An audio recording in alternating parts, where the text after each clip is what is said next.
Hello, my name is Jodi Throckmorton. I'm Associate Curator at the San Jose Museum of Art, and I am the curator of This Kind of Bird Flies Backward, paintings by Joan Brown.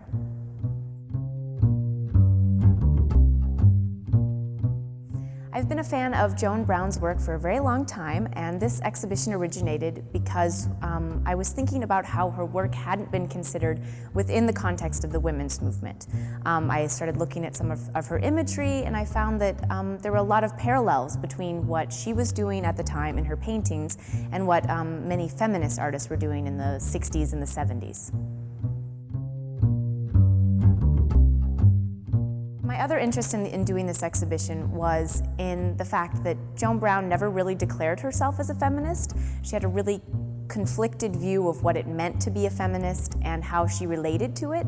I think that what's interesting about her is that she was always more of a trailblazer. She was more of an example of feminism rather than a follower. She sort of walked the walk but didn't necessarily talk the talk. She wasn't screaming from the rooftops that she was a feminist. And yet we see issues like motherhood, self-identity. She's painted a lot about her personal relationships. These things keep coming up again and again in her work. So she was exploring these issues and yet maybe not identifying politically with the movement. And that was one of the reasons why I found the idea of doing this show interesting.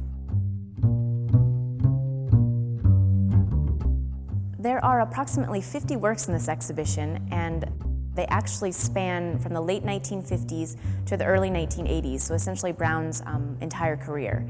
And in looking at this body of work, you see how her painting style shifted, but you also see how these issues of personal narrative, self-identity, the body, love and male-female relationships overlapped throughout her career, no matter what style she was working in.